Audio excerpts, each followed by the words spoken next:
Sowore, yes, if you don't know Sowore, I think you need to go back to 2019 when the political scene was really highlighted. 2018 2019, this young man who is the founder of Sahara Reporters actually contested on the AAC for the president of Nigeria, having the mind that he will be able to change Nigeria. He has the technical know-how and the mentality to do. He's been an activist and he's been someone who's been outspoken right from secondary school and university days. At 25, I think I stand to be corrected, went to jail for Nigeria, and after that he moved over to the United States where he's been functioning and where he set up his media outfit, which has taken so much speech within this, and he's been tensioning the political arena. That's Sowore. And when he lost out in the election, he said it was rigged. Obviously, Nigerian elections are rigged, and I think also elections in the world are also rigged. But Nigerian elections, they are rigged in a way that we know the winner before the election was conducted. Yes, now he said it was rigged. Yes, his drone was shut down. Yes,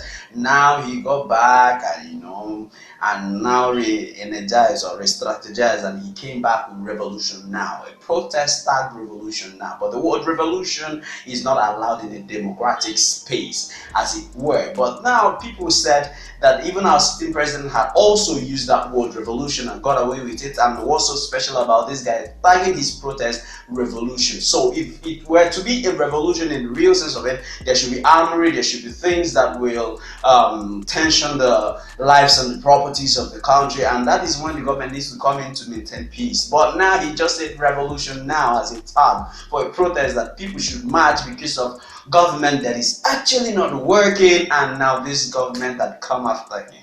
Yes, to cut the long story short, he's been in prison, like I say, jail or detention or cell of the DSS. Yes, Uncle Sowore has been there, and a lot of people have been saying stuff, in as much as people are not saying much, but the people from the southwest, they've just lost their voice in the case of Sowore.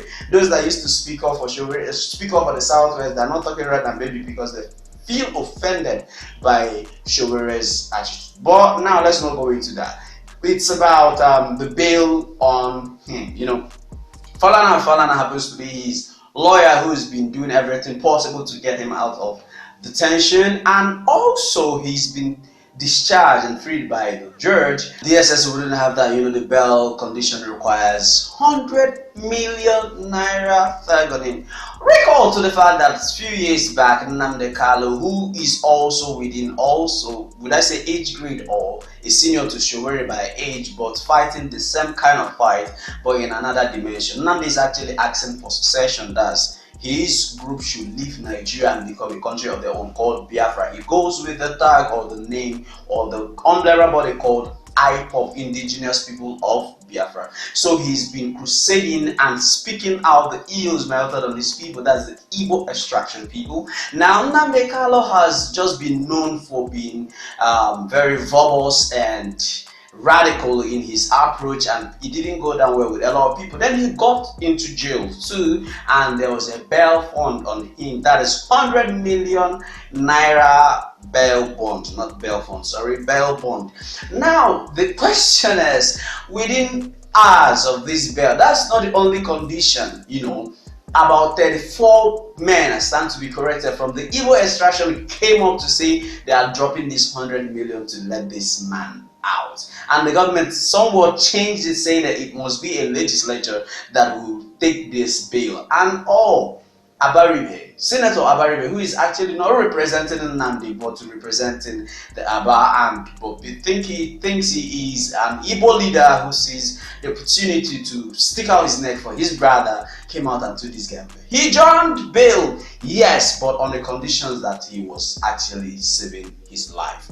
Now, put these two people side by side. There is always, Reno Omokri happens to be the media aide to the former president, that's Jonathan, now came up to say that, you see, if it were to be Igbos, that Sowore would have been long out of jail, that the tough condition method of Nnamdi Kanu was met within few days, within few hours. But Sowore, who has a very soft and lesser what I call bail conditions, they've been there in detention.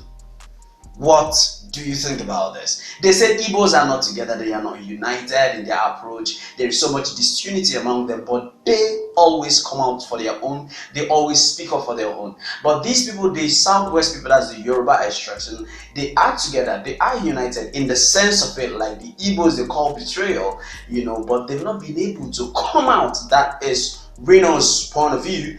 They've not been able to come out to secure their own. He's now asking, and they've even reduced the bail to 50 million naira. Even Ijoma Ojukwu happens to be the judge. Now went on to say, wow, I am so surprised within the caliber of man that we have here, Sowore, and his potentialities and his profile. Does it mean that there's nobody in the Yoruba that can actually come and take him on bail? He's actually worrying the judge, and she's voiced out her concern. And Reno Mercury also had added a voice saying that, man, this is not making sense at all. Does it mean there is nobody in the Yoruba? 50 million to come bring out their brother. So put it side by side. Who do you think that actually got the weight? I don't know, because it's really appalling. And this guy is actually speaking. Well, let me tell you something about these human rights fighting people, or these people that speak out for others that cannot be able to speak out for themselves. They build kind of a synergy for their people. You understand? They help barricade marginalization, because when the government or any other person is coming after the people, they know somebody there is going to say no and speak up to the public. So his advantage, I think, he's actually speaking up for his people and creating that profile, not for himself alone, but for the people. So it is everywhere in the world. Yes, we have human rights guys, we have activists everywhere in the world. So Sowore is not a new one, and I think that people from the western part of Nigeria, as Yoruba extraction, they should do something to save their brother. If he dies there now, he stays here shouting. Please, all the Omo Olu, Omo them, is it Olu Omo? I don't know.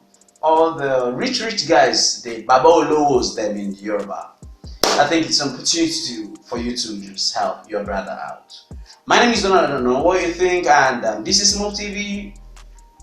Bye for now.